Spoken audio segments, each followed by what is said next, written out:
Hi, welcome to the final lecture in English 193, Communication in the Sciences.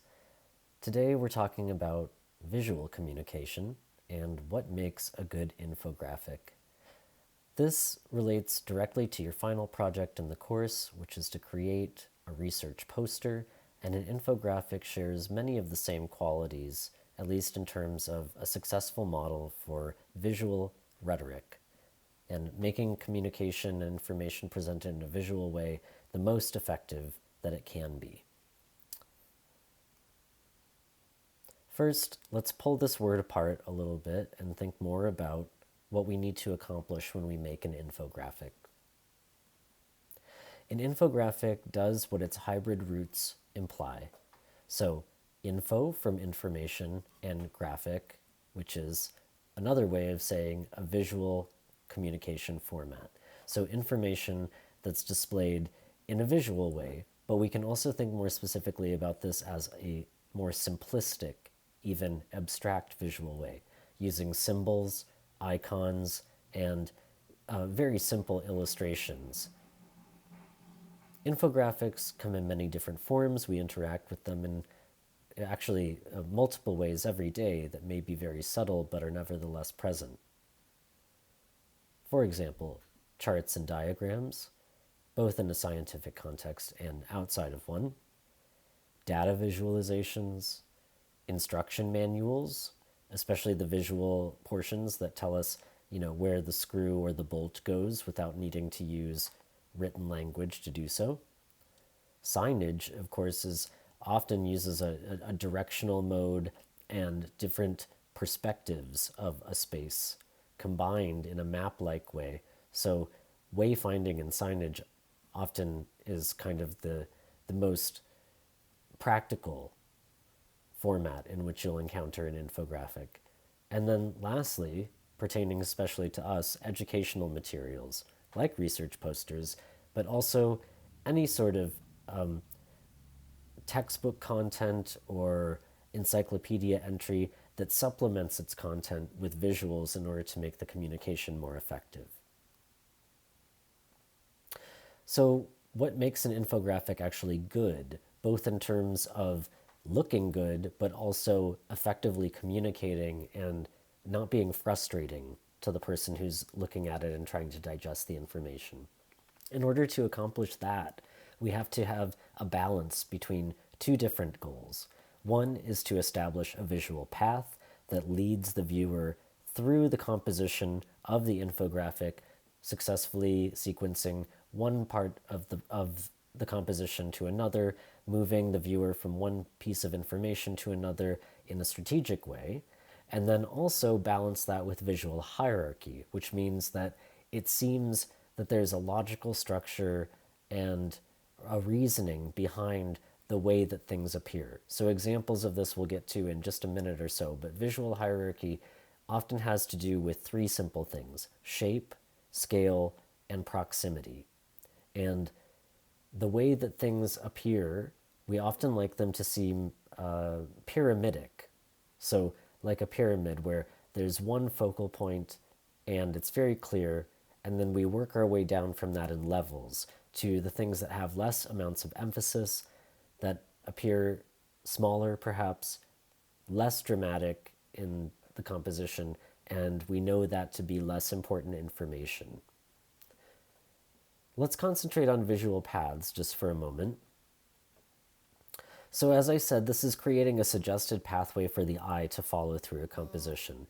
This is not a line that we put into our composition that actually directs the viewer from one place to another, or I should say reader in this context, but it's more an implied pathway. So what do I mean by that? It's the use of negative space, such as the white of the paper or the background, as well as surrounding shapes to imply a path, using the angles of those shapes to direct the eye in a particular trajectory through the visual field of the poster or the infographic.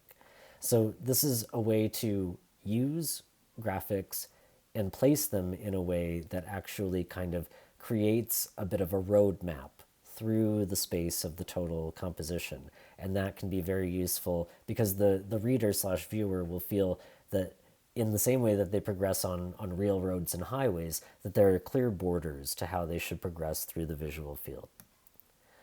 Next, we can also think about a visual path as a kind of grid or a substructure that serves as the foundation of our poster, and then onto that, in the same way that we would map out a city or a town, we use little blocks of space to confine our images and our text portions.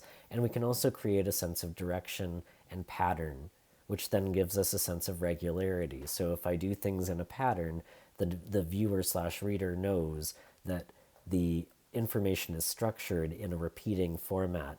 And this also gives us the ability to break out of that and highlight information by doing something different from that pattern. So that calls attention to it and signals to our reader/viewer that that's its own kind of information, as well that it might be, in a way, one of the main takeaways, something that is especially important to pay attention to. So along with this, we also need to establish visual hierarchy. Okay, so in its plainest format, visual hierarchy is prioritizing visual information through strategic differences in scale, proximity, and similarity, or what we call contrast. And really what this comes down to is making sure that the most important information in your composition is the sort of the biggest, the boldest, and also, hopefully, the most interesting to look at, including the title and any of your primary visuals. So this establishes a clear order to how the viewer/user should progress through the different types of information, and it creates a deliberate kind of sequence. Also, this helps us to identify which information is the most important and to make it stand out by layering different techniques together. So scale, making it bigger, proximity, making it either closer to the top or maybe closer to the title so that it demands more attention, similarity versus contrast, making it either echo visual parts of the other elements so that it feels integrated, or possibly making it different so that it stands out more and calls attention to itself. All right, let's move on to compositional theory and talk about some basic elements and principles of design. In this part, I'm going to be taking us through the kind of I'm going to be taking us through a mock construction of a research poster, dealing with very simple graphic representations of the content that might go into it. But before we do that, in compositional theory, which to define that, compositional theory at its most basic is just thinking about how to organize information within the space of a 2D surface, like a piece of paper, or in our case, the screen, and organize it in a way that is sensible, but also dynamic and has a kind of energy and rhythm to it so that it's not uninteresting to look at. So in order to do that, we have to consider two different categories: elements of design and principles of design. So we'll briefly define those here. And each category has 5 of these. In elements of design, we have space. That one should be fairly obvious. It's the space of the canvas, whatever that sort of final format is that we're designing for, and moving stuff around within it and sizing it within it in order to take advantage of that space. Shape is creating not only individual shapes, but also creating larger shapes by grouping elements together, which we'll explore more in just a minute. Value is another way to think about tone or shading. It's the relative lightness or darkness from one color to another. And then we have color itself, which has more than just value, but also things like temperature, which is either it feels warm or cool, but it can also have opacity, so the amount of transparency. And then, of course, we want to think about colors on the color wheel. So some are more analogous, they're closer to one another on the color wheel, and they look better together. And we also have complementary colors, which can be seen here in this graphic provided by freepik.com, where we have yellow and violet, which are actually opposite each other on the color wheel, and these create a kind of vibrational effect that actually draws our eye to it rather than repels it. And then lastly, in the elements, we have texture. And texture, in this case, because we're not doing something physical and sculpting something or building something, texture can be thought about as rhythm, where our eye encounters variations in what we're looking at, and it makes it sort of rapidly switch between different levels of depth. So moving in and out, or you could think about this as kind of like miniature zooming in and out on details within something that you're looking at. Next, we have our principles. These guide how we use the elements. The principles are there as the foundations. If you think of the elements as the ingredients that we're working with when we're creating an infographic, then the principles are what the recipes, right? The things, or I shouldn't say recipes, but more so like the flavors that we're going for, that we want to create. And we want all of them to be present in some capacity. So first we have balance. This is thinking about things like symmetry, but also about proportion. We have emphasis, so creating dedicated areas that are focal points. Rhythm and movement, so we don't want our content to appear static or stagnant. We want there to be some implied movement in the composition so that it feels as if the eye can easily transition from one point to another. Repetition is really key because that's how we form patterns. So we need to repeat the same kind of logic as we create things visually so that our user/viewer feels that it is all integrated and coheres as a system together. And then lastly, we want to think about the levels of contrast. So contrast can be really effective when it's done purposely, but if it's not, then it can also appear as an accident. And so using contrast effectively means knowingly bringing together different elements that are going to create a productive tension and draw the user's attention to that place in our composition for the better. So it's something that we want to direct the attention to. Okay, so how do we actually put all of these into practice? Let's do a little mock-up exercise here, and we'll move through the different elements and discuss how they're being attended to in this mock-up poster design. So first, we'll start with a completely blank slate, and we'll place our title.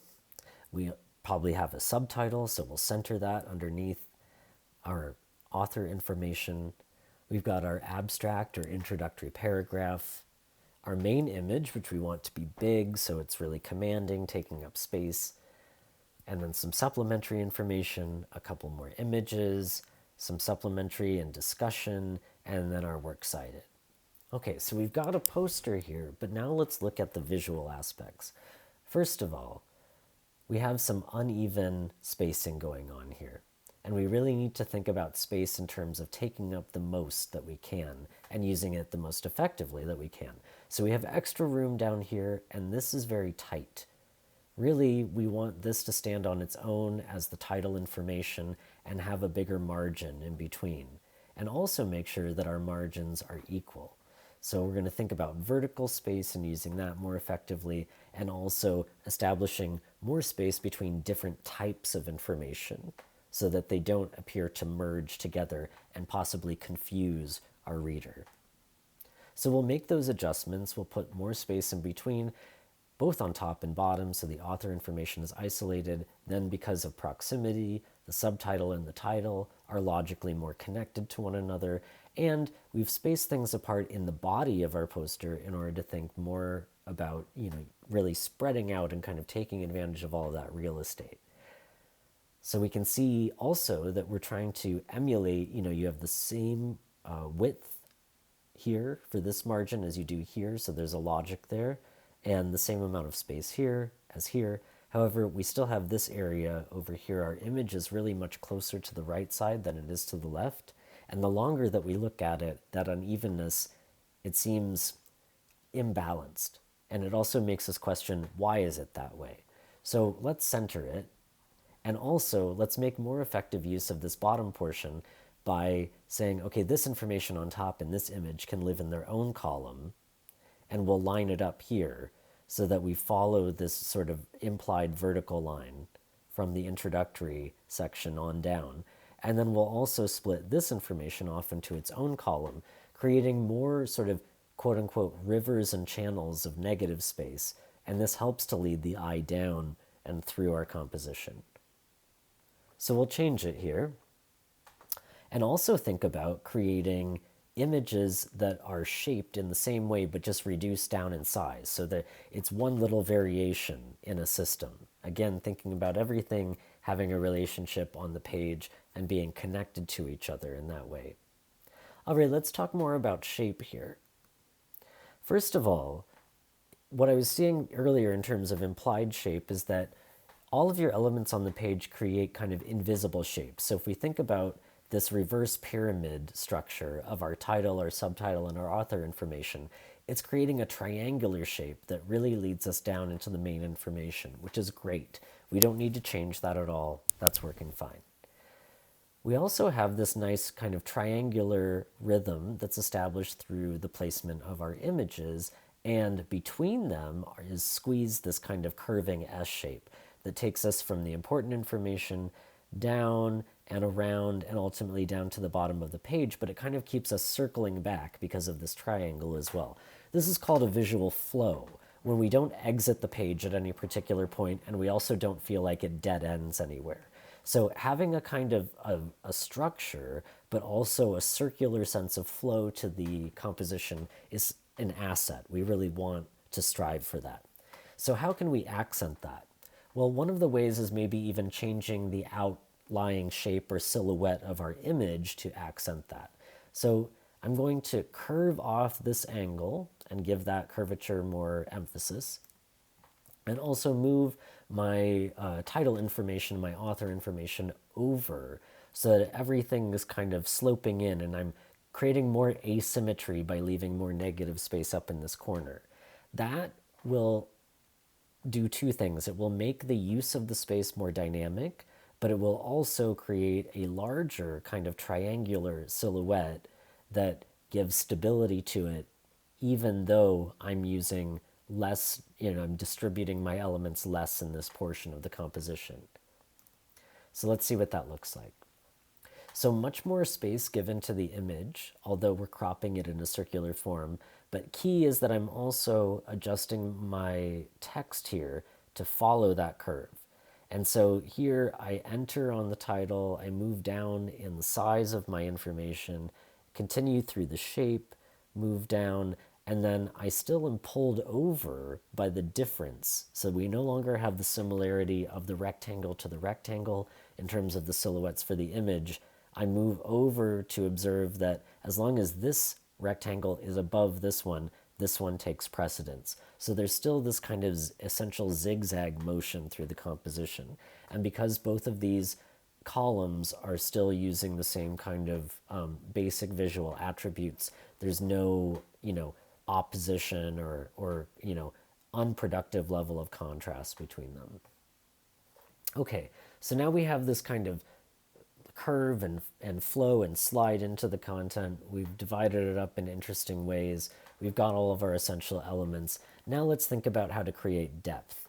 So using value, this was meant to emphasize the curvature of the text, which I already explained. Apologies for that. So we're going to move on to value and think about creating depth.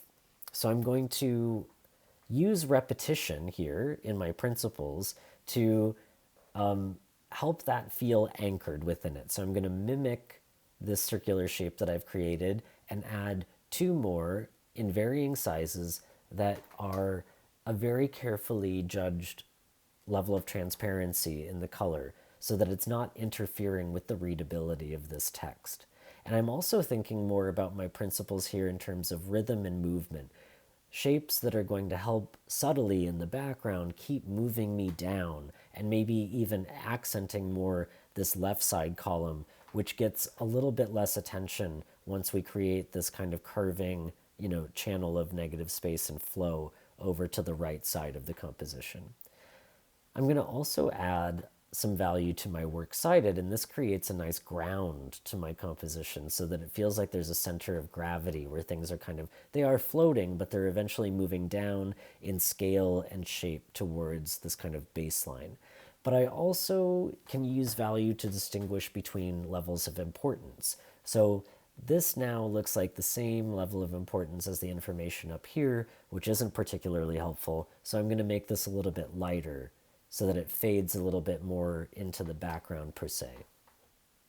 We can make further distinctions in terms of the importance of the information or even its, the type, the category of the information through color. And I'm going to bring in some more color in a kind of orangish marigold tone to distinguish here between subtitles. So I have my poster title and then the poster subtitle, and then I have these other headers, which are technically subtitles as well, that break the information up into more digestible sections. And then I'm also going to use that to highlight my imagery because the imagery is a different format, a different medium of communication than the text. And by doing this, I create a little bit more alternation between these different colors and temperatures, and it creates more of that kind of rhythm and movement that makes the composition engaging. And I can carry this down further into my works cited section and make that, distinguish itself a little bit more from the rest of the content. Even as this ground plane below, it can be soft and kind of fade off a little bit towards the bottom. Lastly, we're going to think about texture. Mostly, in terms of a poster design, texture comes into play with typography and how you use different weights of a font, or you combine different fonts together in order to create subtle little, again, we return to the contrast principle. So you're creating subtle levels and differences in contrast in order to kind of pick up the eye and then move it in a rhythm across the page. So what do I mean by that? Well, let's change some of the larger pieces of type here. Let's change them over to Gill Sans, and we'll use different weights. So here we have the biggest, chunkiest weight that has these kind of like it's very curvy and kind of funky looking. It's going to grab our attention right away. Then we have something a little bit more streamlined and italicized for the subtitle, also italicized but a lighter weight, and so our eye is kind of fixated here, bouncing to here, and there's a different weight distribution there. We can also think about texture as breaking from the grid that we've made, the way that we visually organize things, and kind of popping some elements out in order to add little levels of, if you want to think of them as like raised parts of the surface in what we're looking at.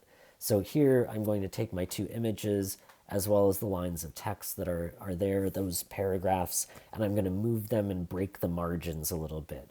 And this adds a kind of little staccato like pop in the rhythm there that creates texture as well as movement through contrast. So you're really mixing principles and elements together there in order to make something that's visually engaging. Okay, this concludes part one of the lecture. When we come back, we're going to look at examples of infographics from the real world, and I'll talk a little bit more about the positive aspects, what makes them successful, as well as also some of the things that could be improved, and have more of a close read of some things that you might aspire to do in your own research poster based off of those, and some things to avoid. All right, see you on the other side.